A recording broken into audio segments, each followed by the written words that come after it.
নমস্কার বন্ধুরা, welcome to এসটিউনিক sports. বন্ধুরা, এই ভিডিওতে আমরা কথা বলবো আইপিএল মেগা অকশনের ডে 2 নিয়ে। ডে 2তেও যেরকমটা জানিয়েছিলাম দারুণ কিন্তু খেলা হবে, সেই দারুণ খেলা কিন্তু শুরু হয়ে গেছে এবং বেশ কিছু আমরা নামকে দেখলাম হোমকামিং হতে এবং বেশ কিছু নামকে দেখলাম বেরিয়ে যেতে।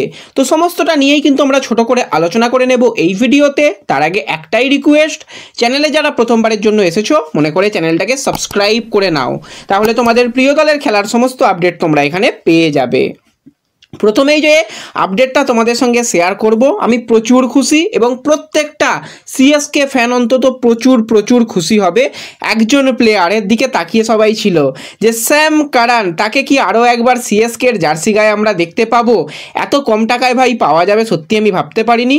মাত্র 2,40,00,000 কিন্তু স্যাম কারানকে চেন্নাই সুপার কিংস হোমকামিং করিয়ে নিয়েছে। আমি বিশাল খুশি। কারা কারা সিএসকে ফ্যান খুশি হয়েছো অবশ্যই কমেন্টে জানিও। ওয়াশিংটন সুন্দর, তার দাম খুব একটা বেশি যায়নি, মাত্র 3,20,00,000 টাকায় তাকে কিন্তু গুজরাট দলে নিয়ে নিয়েছে। ফ্যাপের দামও খুব একটা বেশি যায়নি, 2 কোটি টাকায় কিন্তু তাকে দিল্লি দলে নিয়েছে। যেই প্লেয়ারের দিকে নজর ছিল এবং যারা চ্যানেল সাবস্ক্রাইব করে রেখেছো, এই প্লেয়ারকে নিয়ে আগেই তোমাদের আপডেট শেয়ার করেছিলাম যে কেকেআর অবশ্যই যাবে। সেটা আর অন্য কেউ নয়, রহমান পাউল। মাত্র 1.5 কোটি টাকায় নতুন রাসেলকে কিন্তু পেয়ে গেল। কারণ যেরকম রহমান পাউল ফর্মে রয়েছে যথেষ্ট ভালো এবং খুব একটা ইনজুরিতে ভুগতে হয় না, পাওয়ার হিটার এবং ভালো, কিন্তু একদম বেস্ট অলরাউন্ডার। একসাথে যদি রহমান পাউল আর যদি রাসেলকে খেলানো যায় সেটাও কিন্তু একটা বেস্ট অপশান হবে।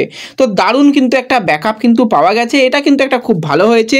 মার্কো জনসনকে পাঞ্জাব কিংস 7 কোটি টাকা দিয়ে দলে নিয়েছে। কুনাল পান্ডিয়া, সে কিন্তু আরসিবিতে আসছে, 5,75,00,000 দিয়ে কিন্তু তাকে নিয়েছে।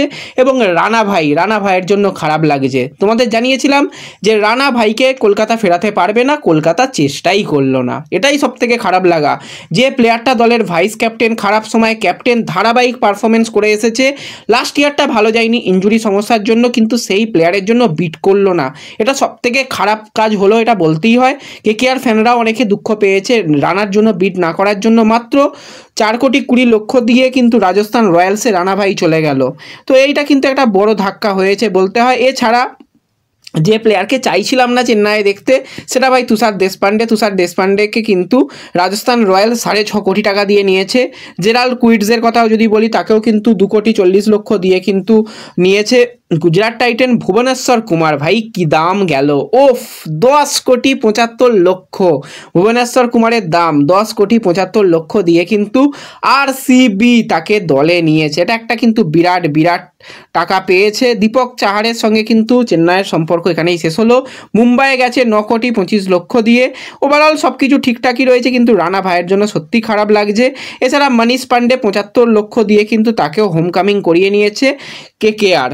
তো এখনও বেশ কিছু নাম বাকি আছে, তাদের নামগুলো এলে পরবর্তী সময় জানিয়ে দেবো। এবং যে প্লেয়ারকে নিয়ে আমরা আগেই বলেছিলাম যে এই প্লেয়ারের পেছনে ব্রাভো ভাই যাবে এবং অন্যান্য যেগুলো নাইট ফ্যামিলি রয়েছে সেখানে যুক্ত রয়েছে স্পেন্সার জনসন। সেই স্পেন্সার জনসনের পিছনে কলকাতা গেছে, সেখানে গিয়ে মাত্র 2,80,00,000 টাকায় কিন্তু স্পেন্সার জনসনকে দলে নিয়েছে কেকেআর। এটা কিন্তু একটা গুড সাইনিং বলতেই হয়। স্পেন্সার জনসন যথেষ্ট ভালো প্লেয়ার এবং তার টি20তে কিন্তু 60 ম্যাচে 71 উইকেট নেওয়ার অভিজ্ঞতা রয়েছে। ইকোনমিটা যথেষ্ট কম, ওভারঅল কিন্তু যথেষ্ট ভালো। এটা একটা বিট হয়েছে বলতেই হয়।